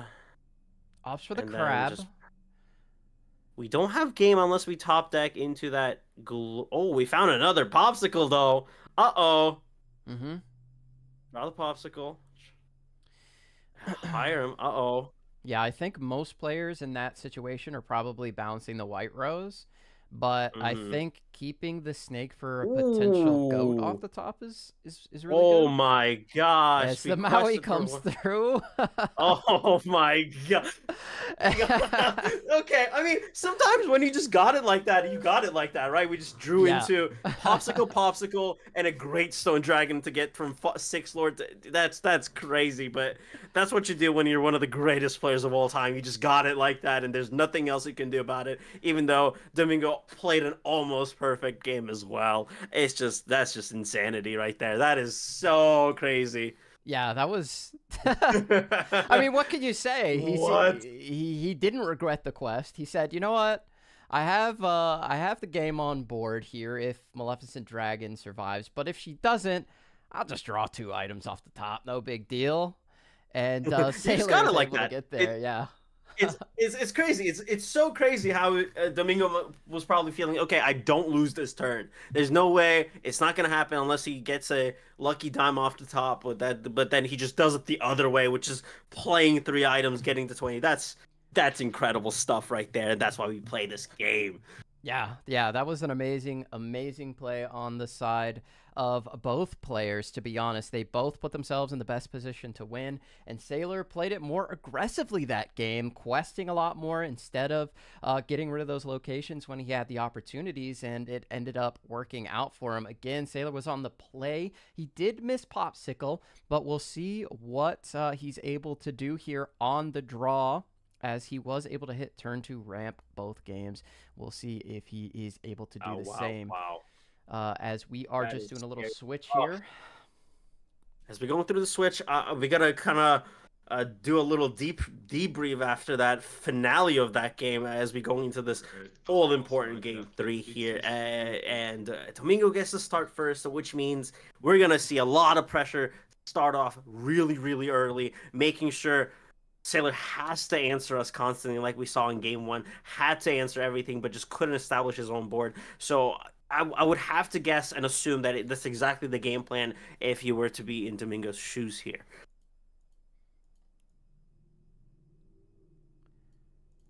And as we go through it, I want to see the Cusco being played out at least once, though. Like personally, I know we saw the llama. I know he's also fantastic. We love the llama here, but I do want to see the Bluesco do some stuff. It has been inked a few times already. So personally, I would like to see get rid of a fairy ship or a library, optimally library, so it's the most efficient thing you can do. But I'm really looking forward to see what happens. But Sailor's been able to get rid of those pesky locations fairly well in game 2. Game 1, he was able to answer a lot of it, but just wasn't enough as Domingo was just constantly putting that pressure and constantly making sure he needed answers to deal with it, or he would just won the game regardless. So very exciting stuff as we go into game 3 here. But yeah. Yeah, I'm very good stuff. just adjusting a couple things on my side so everything looks good, but the players are shuffling up right now, so you're not missing anything at all. As the game starts adjusting, as the game starts to start up, I do wanna shout out to all the judges and all the behind the scenes people that are making LCCC happen all the season, the world. They are the MVPs of this show. We're just the people that are just yelling into the microphone, making sure you guys have a great day. But other than that, behind the scenes, the judges, Pavel, Pixelmore, every fantastic stuff running in the background are the true MVPs. So shout out to all the people running the show in the back as we just get into this fantastic a world's preview what we're going to see in the actual world championship, as well as these 2 world invitees are playing in this beautiful matchup. So I cannot wait to see who comes on top. And actually, unfortunately and really sadly, one of these players are not going to be in the next round, as we are in the losers bracket, unfortunately. And it's such a shame because these 2 players are incredible players that just bring the 2 of the decks that they're very well known for as well. Yeah, most definitely. This is an amazing match thus far. Again, it's a classic. We're talking like Lakers Celtics type stuff, you know? We're getting this is Bird, Magic Johnson. This is Paul Pierce, Ray Allen, Kobe Bryant. Now we have Luka Doncic and Jason Tatum type of situation. This is just history repeating itself. Some things just never change. Some things never do change, and I hope that we get to see these types of matchups for many, many years to come. Not only between two amazing color combinations, but two amazing players who have been putting on an absolute show for us. So let's get hyped down in the chat. We're getting into game number 3 as we take a look at Domingo's hand, who will be leading us off. He's only got the 2 1-drops this time instead of 10, as he's had like seemingly every other game.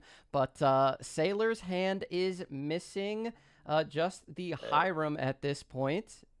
But he does have the popsicle. We are going to ramp up. We are going to draw items. We're going to do all the stuff, and we're just going to hope that we can put pressure in. In this scenario, like last game, I would assume we're going to play the Tipo here instead of Sail, because we do want to establish at least some sort of board state where we can get rid of potentially a Chernobog or a Diablo that might come up. Yep, we get our 1-drop. We get our 2-drop. We're looking at 2 white roses here as well.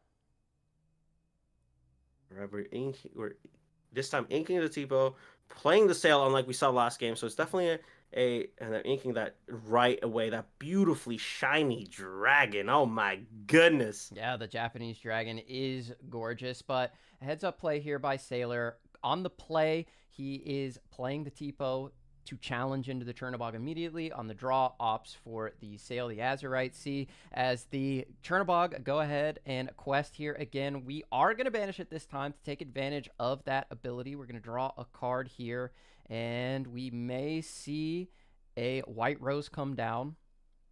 Early white rose to get an additional lore, making our board presence a little bit more annoying.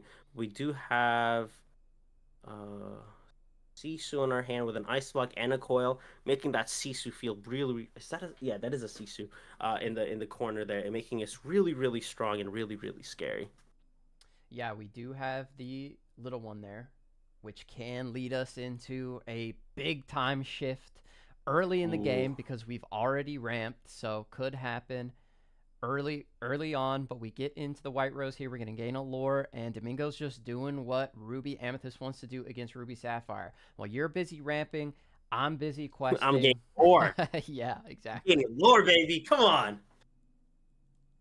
Just going to draw into a Sail with the Vision and a Medusa here. Yep, did not have the 4-drop on turn 3, unfortunately. I'm sure he would have loved to see a Hiram or a Scrooge on this turn, but does have ink still available. Still has some sort of answers, as he has to make a hard decision of which cards we're inking, which cards we're not. We do want to keep tough, because like it's one of those things where all of these cards you have in your hand is just like all good cards that you don't want to necessarily get rid of, but you just have no other choice. But we are going to enter the Sisu that has an answer in Domingo's hand with the Brawl, but will he pull that trigger? I'm not too sure. Like you said, this is one of those games where we just want to keep the pressure, but our hand is a little bit interesting here, as we have 2 locations, one being the Fairy Ship, the other being the Forbidden Mountain, I believe, and then 2 B preps. So it's a little bit interesting here, as we can't really get a little too crazy with establishing a board, because 2 of our hands are just B preps, which you don't want to see this early on. Yeah, I mean, on S4iler's side, he's set up 6 ink here with the Sisu on board. He did it last game. Last time we said Sisu doesn't exist. This game might be a little bit different, because the ice block is on board, which can't get rid of your white rose. So you need to keep that in mind. He could have brawled this turn and established a Fairy Ship if he wanted to. Opts for the additional white rose onto the board. I mean, those are the decisions that always you look back and be like, is that the right one? And this one, it's just like, you always has to either assume that they have it or they don't, and the paranoia of one or the other might eventually get you. So just establishing that board, putting the pressure is what he chose to do, which honestly, I would have done the same thing. It's just like, you don't have it, there's no shot you have it, and you're just going to move on and get potentially punished, but it's not going to feel too bad, considering S4iler is only going to get rid of 1 white rose and not 2. Well, he can also challenge with the Sisu, So That's we can true. ice block the readied one, and then we can challenge into the other. Now they're all gone. We know that Ruby and Amethyst don't necessarily Ooh. do direct damage without things like Teeth and Ambitions. And Sailor's got the list. He knows that kind of stuff's not in there. We don't have a Bell. Not that Bell would matter in this specific scenario, but we don't have direct damage on Domingo's side. And you gambled, Oh. and you lost big Domingo's time hand is there. looking a little scary and not so powerful here, as we Yeah. have to dig a little bit Ooh. deeper, find another friend on the other side, Ooh. find a rabbit, but it's just we don't find any one drops like we would hope to see. So we're getting a little scary here as we established a Forbidden Mountain. Shout out to the Forbidden Mountain, by the way. Every time it's back on the it's in the format for the first time, and every time I see the card, I just think about Dan and his buddies over there. The other person, I can't say his name for PG reasons as well. Yeah, yeah. Casted my last match with Dan. It was a great time, but we get into Sailor's turn here as we do take a vision into the future. Let's see what we can find here. Got a few different options. Got Blue Skull. We got a Scrooge. We have a Brawl. We have a small Sisu and a card. I believe the Madam Medusa. Yeah, Madame Medusa there. Opts for the Scrooge McDuck. I think We it's can essentially play it for free. We're almost there. yep, almost there. One item away. But we're just gonna play it. It's a Who needs it? 4/4. It's a 4/4. It's a 4/4 for It's 4 a that's better takeable. aerial at times. Then it can look for another item, which it does find in the Fishbone Quill. The Japanese foil again. He's got 2 of those, Gorgeous. just like the dragons. Gorgeous stuff, and he's gonna just get that ink. That's one of the cool things about Vision of the Future. Even if you don't find anything that you're just like a big fan of, you still get a guaranteed ink. Most of it's like almost all the time. So it's just always a good card to just play. It's one of those cards that just like came out and immediately was a perfect addition into the Ruby Sapphire deck lists everywhere. Yeah. As Sailor decides to just quest for 3 here, there's not a lot in the deck that can punish him. Like, really, if anything. It's not like a Tremaine is going to do much. You can challenge in with your Fox, but I've already taken 3 damage on my side of the Sisu, so I'm getting like I don't know, a 5/1 plus 3 lore. Like, I don't feel too bad if you're Sailor. So we go into the Rabbit and hit the Cusco down. We're just trying to get stuff on the board, cycle a little bit, and next turn we can get into the Be Prepared. But at this point, Sailor's engine has slowed significantly. Of course, he can get rid of the Forbidden Mountain this turn, but we've got double B preps on that side. He doesn't have any card draw, so it could be scary hours for the Ruby Sapphire if he doesn't find something soon to get some more cards in his hand. Definitely, that is the scary thing about the Ruby Sapphire deck list, is that if you don't find the engine to draw you cards, you're in a little bit of a pickle of running out of all the cards because you ramped away your entire hand, hoping you'll see these answers to draw cards and make sure you have options in your hands. And Sailor has a very, very fascinating problem and a dilemma in his situation here, knowing that Domingo is at 6 ink, knowing that there's B preps here. Playing that Madame Medusa might not necessarily feel so great, because if we do, yes, we get rid of a character, but that's not going to do much because all of our characters are going to go away anyway. Yeah, every single time I play against Ruby Sapphire, I'm like so scared. I'm like, okay, they have 3 cards, which means they have 3 exact answers that they need to beat me. But sometimes they don't, you know. And right now, Domingo is just playing what he has, doing what he can, and Sailor's running into the position where he set up a big bombastic turn with that Sisu shift, with the ice block to clear the entire board. But right now, he's got nothing. Nothing. Looks like the Medusa might come down, and that's just feeding into the B prep turn on 7. Yeah, I mean, at least we drew into a fairy ship. I don't know if that is necessarily the best move here, as B prep is right around the corner, but you gotta live life with the idea that they just never have it. I know they got punished a few times already in this game, but we're just gonna hope that they simply don't have it. Discarding that popsicle is kind of nice because you can play it back, hoping you see a Tamatoa, the 6 cost off the top as well. Yep, Could see either Tamatoa here to get himself the popsicle back, but also if he decides to challenge or quest with the Sisu this turn, the Cusco doesn't trade cleanly into it. So might as well take advantage of that while you have it. Sailor thinking right now, do I quest? Do I challenge? Traditionally, Sailor's been questing with these characters instead of challenging. He knows if the B prep comes down on the next turn, it's really, really going to hurt him. Does he want to invest in the lore or invest in removing the Forbidden Mountain? And he does go for that this time, as that's going to make the B prep sting a little bit less, I think. Of course, it stinks to go ahead and waste 4 lore like that, but you had to. But we are finding our post B prep strategy here, getting a ferry ship and a library off the top as we just ink one and B prep away. Now the library next turn is going to feel a little scary, a little problematic if you are Sailor here.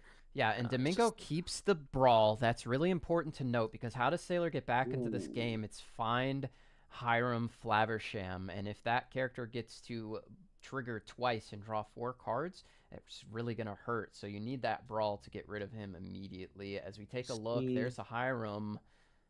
Was that the character at the top of the deck? Yeah, it's we found the ice block, but we sent a Hiram so far down. But at least we have a 4/4 that's gonna answer the locations.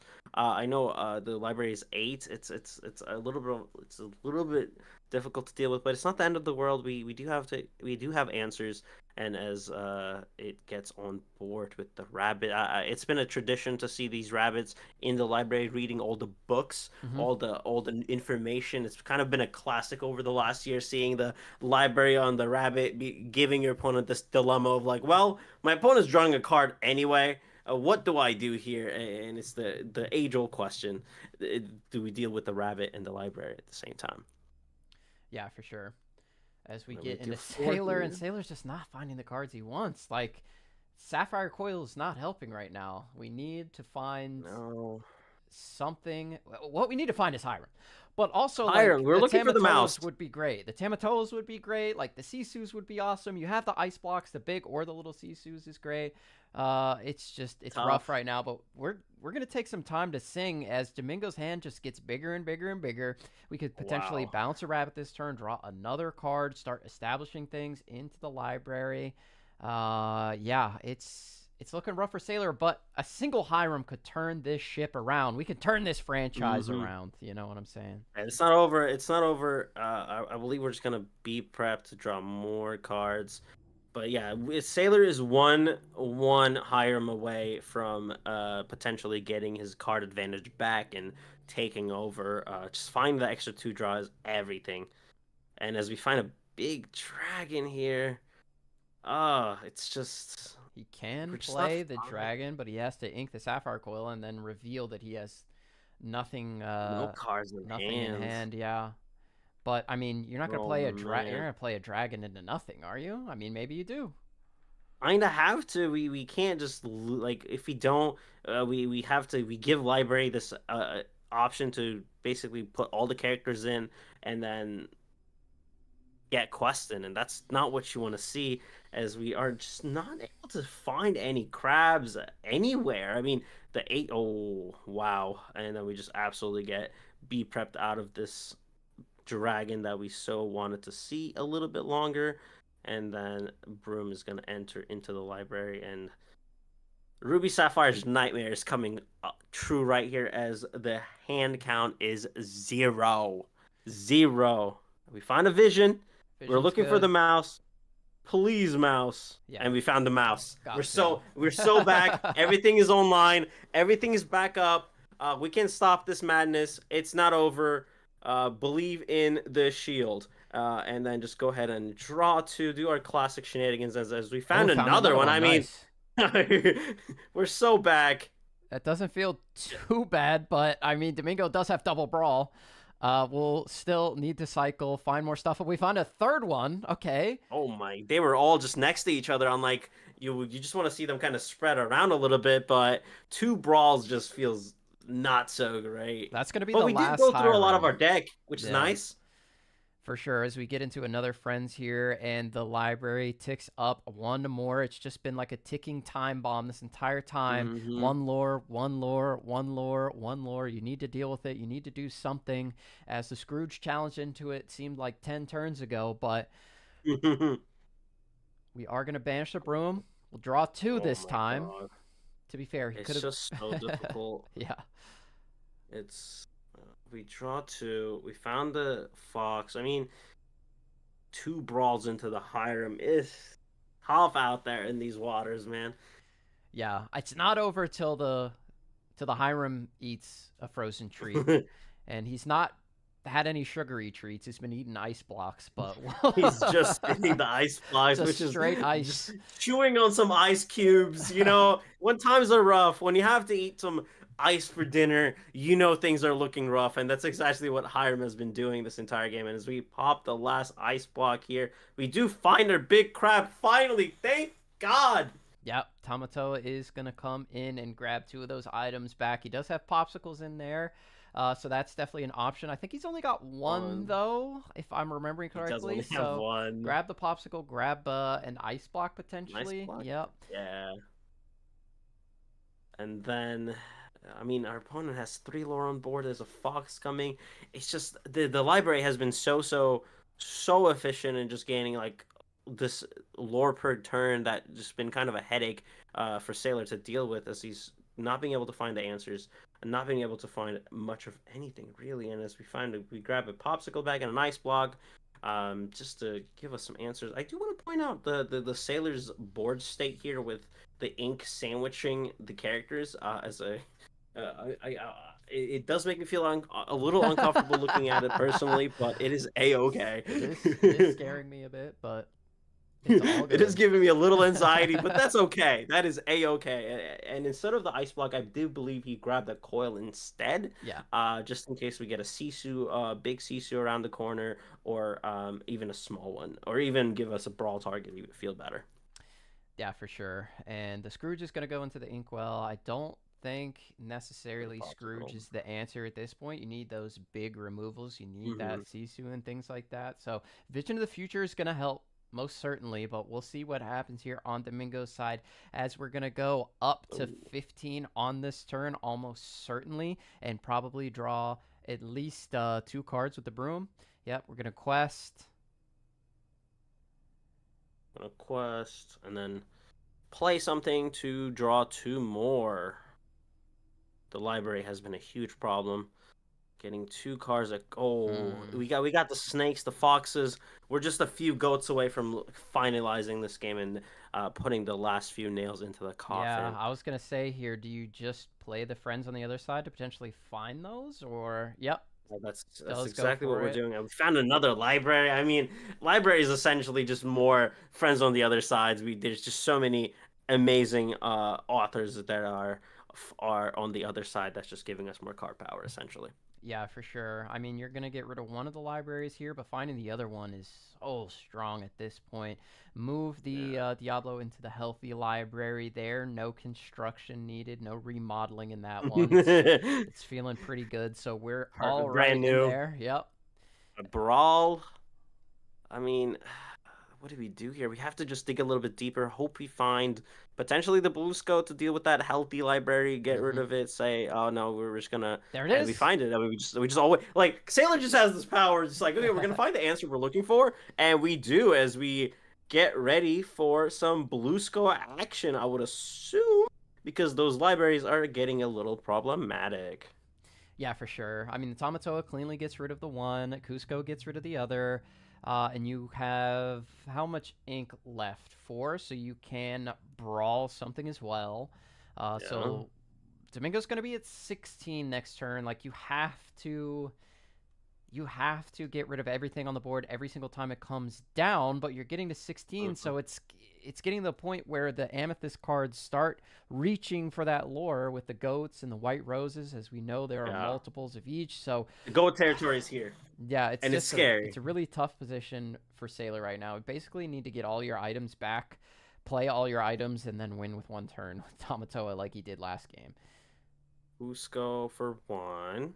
We got rid of one problem, but there's more problems on our board state here, as we have 5 ink remaining. Yep. Could vision, look for something. Could Could sail, vision. which will draw a card and allow us to ink twice. But I think you definitely have to brawl here. Yeah. I mean, in Sailors, if you're Sailor, we just gotta hope and believe that they just simply are not gonna find the goats and play accordingly, because that's our that will kill us. They'll just kill us regardless. So it's difficult to make those decisions. As Levy smacked the crab into. Oh no, he quested. Oh, he quested with the crab. Oh, okay, that's interesting. We're brawling away everything and say, okay, you have a library. Is assuming is what's happening here, which is definitely interesting, as there's 2 foxes that are about to potentially draw a card alongside with it. Yeah, these are tight turns, and they've been like this for the entire Every turn. match. Yeah. But that's the high level competition that these 2 world invitees are bringing to the table. It is quite unfortunate we potentially want to see them go against each other in the further down the brackets, because, like I said, it is the losers bracket. So this game is do or die for both of those players in this competition. So one of these players is going to experience a little bit of heartbreak, and the other will continue on. And we're just brawling away everything and just say, okay, you have a library, you're going to gain that 1 lord regardless.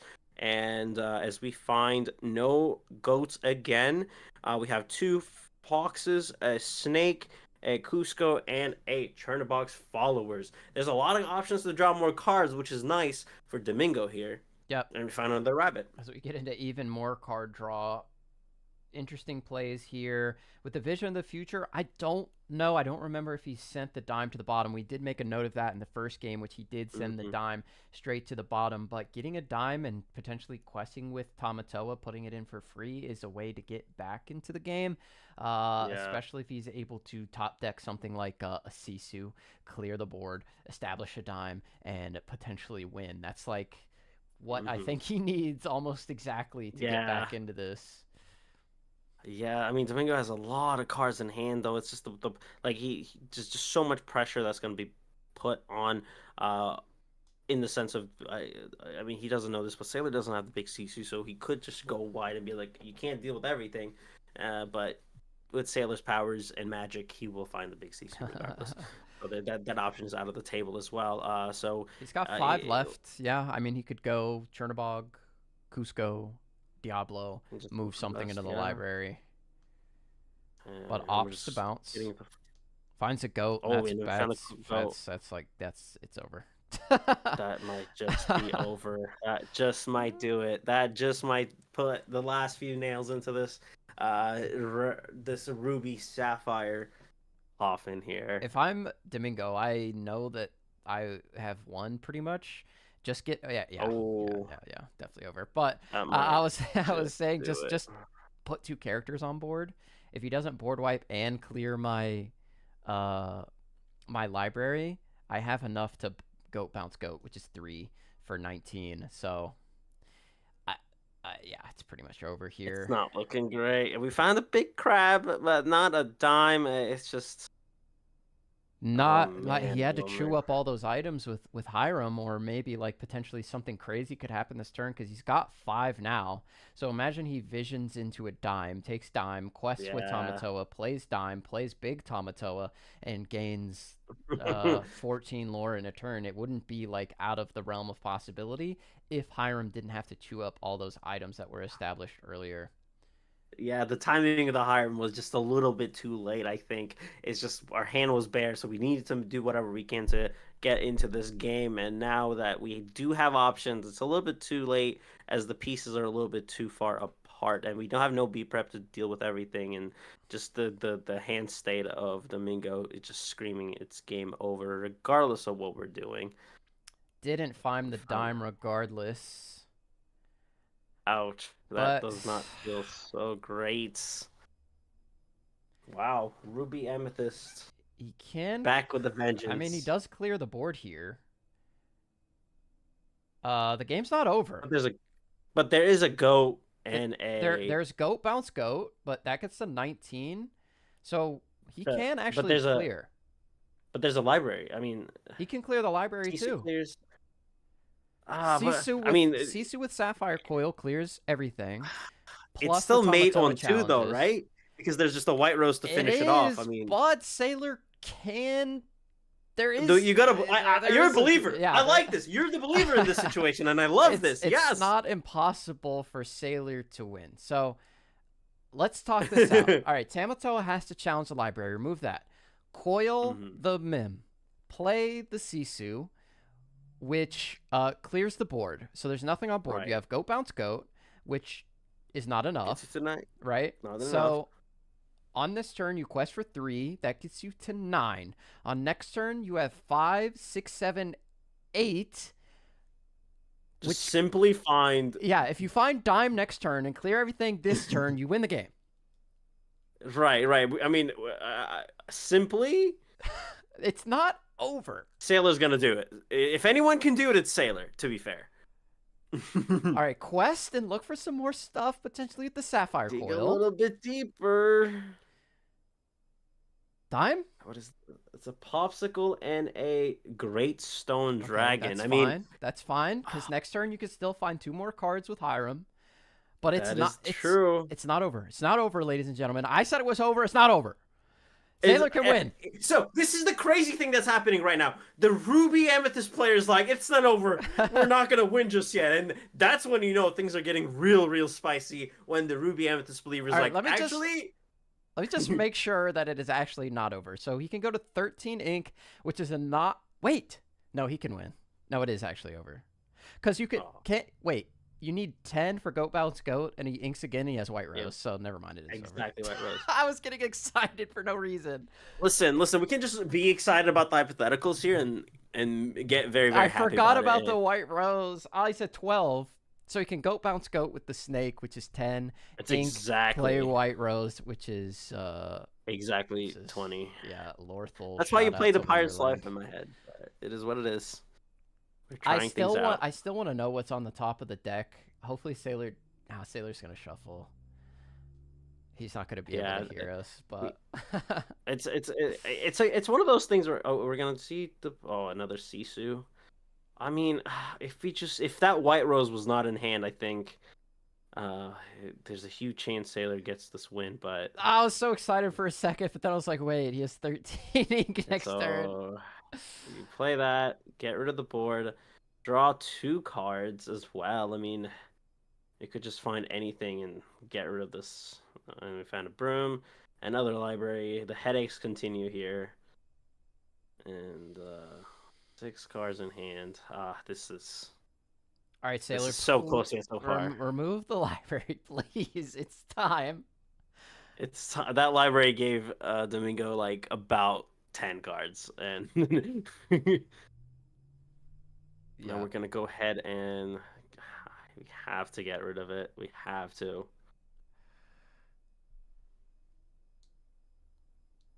Sailor knows about Goat Bounce Goat, but have you heard about Goat Bounce Goat Rose? It's the sequel album. It's the second album. It's actually even better than the first one. I know that's traditionally not the case for a lot of artists, but yeah, the Goat Bounce Goat band has evolved and gotten better with the addition of the White Rose. Yeah, they added a new bass player, the White Rose. The White Rose is absolutely killing it. It's just the bass is crazy. The bass is crazy. And it's about to, I believe, see the game end here as he draws another rabbit.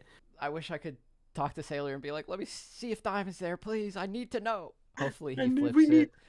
But, 13, man. We got 4, go. And then as we see Sailor shake his head, no.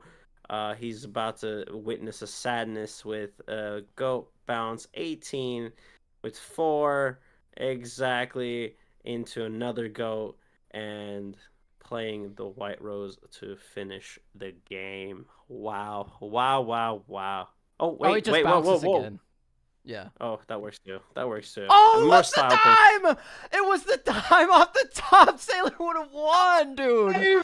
Sailor would have won. That's crazy. What? No! Oh, Not like this, Sailor! No! You beautiful dude, man! no. He would have won, chat. No! That's so close! Oh my god! Let me chill. I'm Oh getting my like I'm getting god! lightheaded. I just screamed. I Oh hope I no! didn't I need break some your. water, Chad. This is not good. Oh my god! I hope I didn't rupture any Oh, eardrums. Whoa. I think I'm getting a little dizzy from that. That is crazy. No Shame. way! Wow, man. Oh my Whoa. goodness. I'm off the top. Come on, man. That is insane. All right. All right, we're here. Oh, We're back. jeez. I believe Domingo and Sailor have joined us. Hello, gentlemen. Hello, hello. Hello. Hey, what's up? Oh man, Sailor, the dime off the I'm, next card. oh my god, the heartbreak. I Yeah. was sitting here like doing the math on my head. Or I was like, if he finds dime next turn, he wins. And then I was like, oh wait, Domingo has a fox White Rose. and white rose. Yeah. So he had the 4 lore anyway with the 13 ink exactly. But what a absolute So heartbreaker close. there at the end. Very interesting to see this matchup back. It is a classic. I mean, I was calling it like Celtics, Lakers, whatever two sports teams you want to call it. Ruby Amethyst going up against Ruby Sapphire. It's a classic matchup. Domingo, I see all the locations that you added in here. How did you expect this matchup to go into Ruby Sapphire, who got all these new tools, and you're just playing like old cards? Yeah, I I thought that if I went versus Ruby Sapphire, my best option was just to fill my deck with locations, White Rose, and Goat. So Mhm. I was lucky with that. Also, the list of Sailor doesn't have any Maui, so my locations wins more lore thanks to that. Right. Yeah, it makes Right, a lot right, of right. sense. Sailor, how did you feel going into this matchup? Did you play test it much? How did you feel about the locations? Did you think that would end up being a problem? I mean, you had the Cuscos there, but how did you feel about it going in? Yeah, so I didn't play my secret best list for this week because my teammates were gonna bring like my best list, and so I decided to go a little bit experimental, thinking there was not that many locations in the lower brackets, right, and only one purple deck. And obviously, I got paired into the only one who Yeah. also changed his deck for location. So yeah, so like when I saw his deck list, I knew immediately that taking out the Mauis was obviously a bad choice. But well, you don't know before you actually submit. So yeah, I was like, I think with the Maui, I feel very like not very favored, but like slightly favored. And without the Maui, I feel unfavored on the draw and a little bit favored, slightly favored on the play. But yeah, I think both games on the draw were winnable for me. I just needed to whiff a little bit on the goats. Like on both game 1 and game 3, right? Like I just needed to not have exactly lethal, and I had lethal on the crackback, right? So Yeah. I've set up myself for success. It's just that Yeah, 2 times. They just had it. Yeah, you just had it. So sometimes you play to your outs, and here this game, well, obviously I bricked for like 10 turns, right? Like I didn't. Drew, Yeah, we were like, Hiram. he needs Hiram, No and then you drew mouses, 3 in a row. So that's the Yeah. that's the typical Ruby Amethyst versus Ruby Sapphire. If Ruby Sapphire draws like a bad draws, that's where the Ruby Amethyst punishes it. But if I draw Hiram like 3 or 4 turns, you know, or even like 1 turn sooner, I win that game, right? Like it's pretty obvious like how much time I wasted not doing anything in these turns. Obviously, like playing Maleficent for no value, that kind of stuff. And yeah, played to my outs, and yeah, didn't pan out, so it happens. But yeah, it was a cool game, very entertaining, I'm sure. And when I revealed the dime, I was like, I'm sure it's coming, right? Like it's gotta be there, right?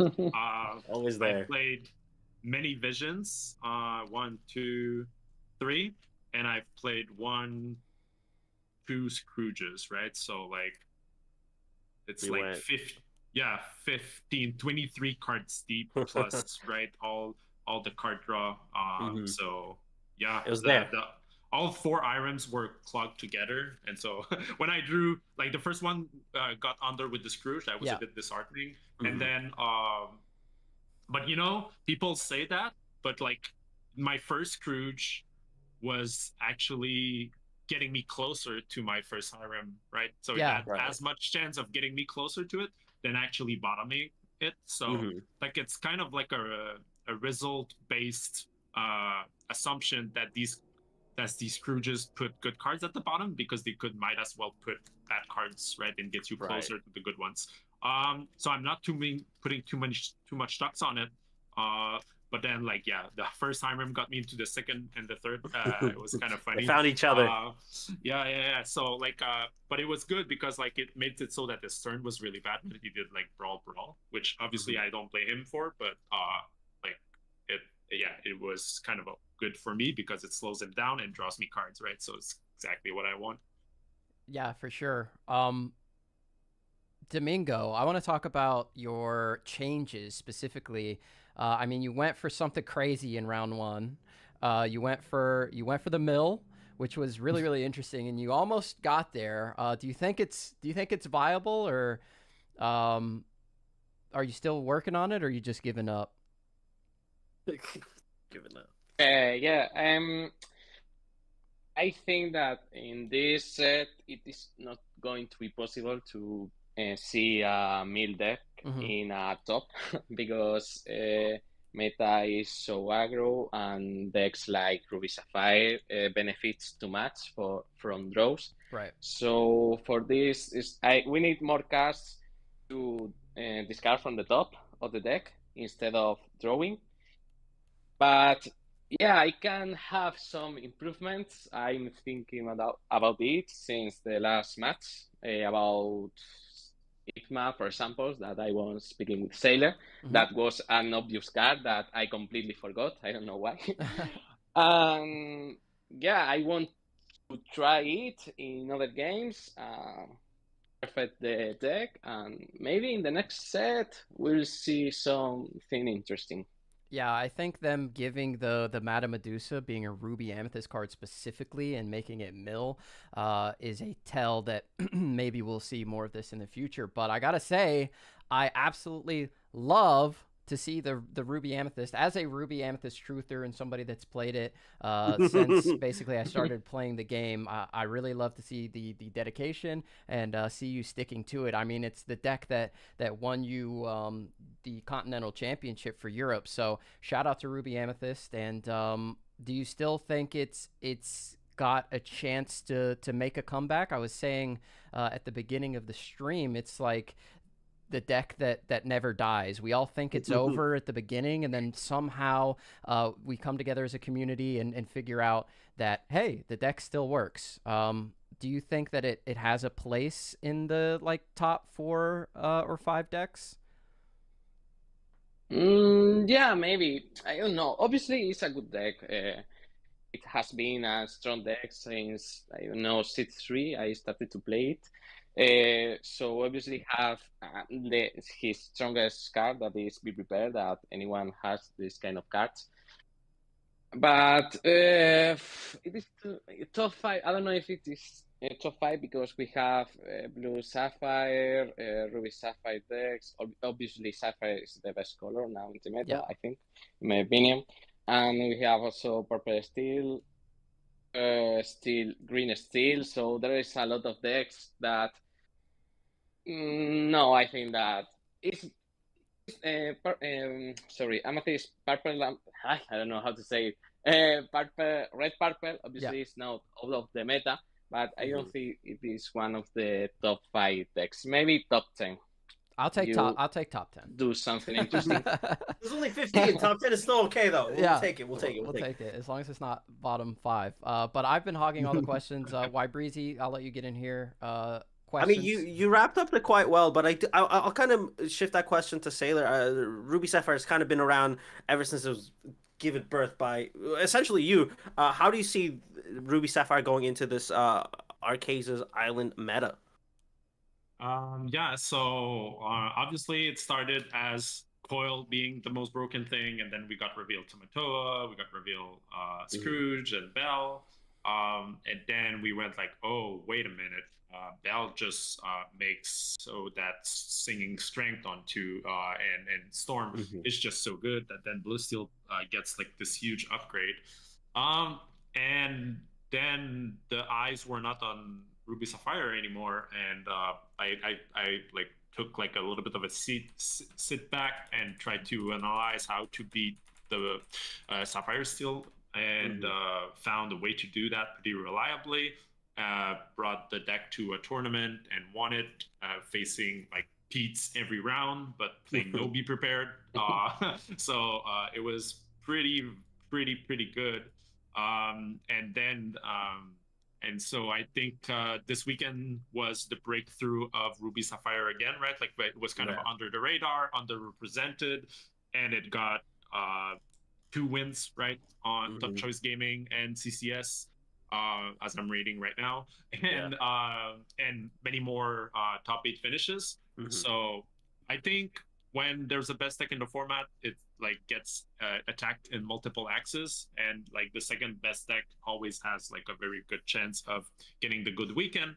And so I think there's a very good chance that, and it was proven this week, that there's probably gonna be like a good rotation between Sapphire Steel, Ruby Sapphire, and then the other decks that are very close but are not exactly on their level, and they're probably just going to switch back and forth on who's best, in my opinion.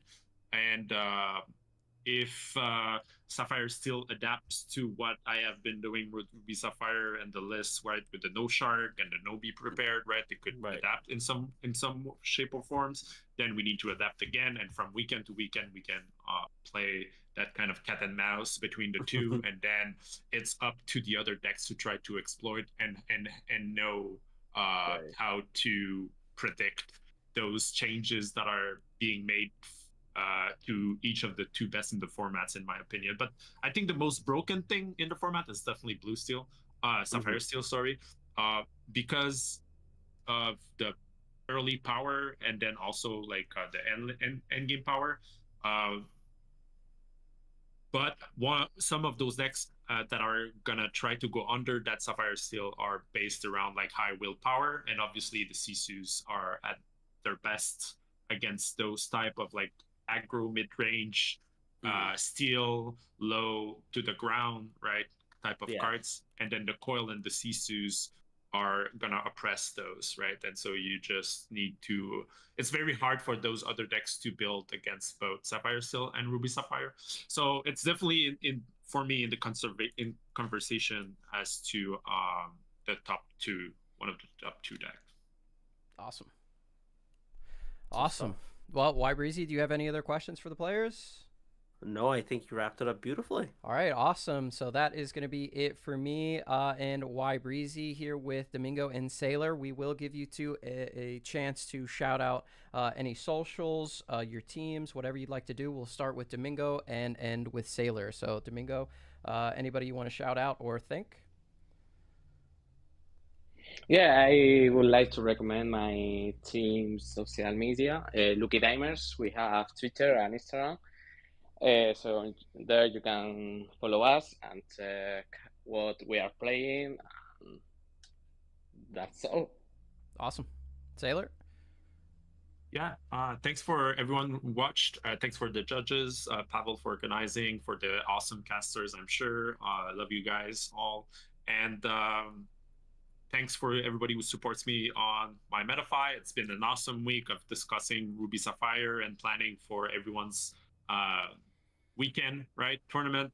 And we're seeing success all across the continent, right? And it feels very nice. Shout out to my team Maelstrom and to one of my excellent team members, Xenolis, for finishing 10th at the CCS. Also, thanks to all those shops who are making all these tournaments possible right now while we are patiently waiting for the next season to be announced.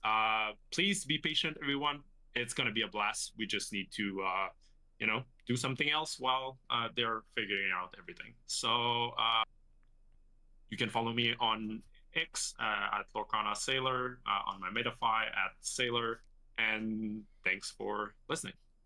Awesome. Thank you guys so much. Really appreciate the match. It was really, really fun to watch these two decks go back at it once again, and they were incredible coming down to the final turns each match. So that was really, really fun to see. Thank you to Pavel for putting the LCCC together and choosing us for this match. Shout out to Meyer Madness, who was originally on this match but was unfortunately not to make it. I'm sure you will see him very, very soon. If you want to follow me, you can follow me on X as well at KI_Garrick or Garrick's Lorcana Layer on YouTube. Y Breezy, where can the people find you? People can find me on twitter.com or x.com, whichever one of you still want to use, at ybreezys. And you can find me on Twitch playing some Churna Dogs on twitch.tv/ybreezy. And every Tuesday and Thursday, we do a little show called Lorcana After Dark where we yap about the game and play the game every once in a while. So check it out. It's fun. We're almost at 15 followers away from the 1,000 follower where we'll be doing a 24-hour stream, which will, whatever we get, we donate donations. We're going to get that figured out. But once we do, it'll be a fantastic time. Awesome. Thank you so much. And thank you to our judge, Ellie, who was here judging the entire match. Incredibly helpful. And shout out to all the other judges who have been judging the LCCC. For Domingo, Sailor, Y Breezy, my name is Garrick. Thank you for joining us today for this round 2 match. And we will be back soon with the next match of round number 2. So stay tuned for the schedule. We will be here for the rest of the LCCC. Stay tuned. Thanks, everybody.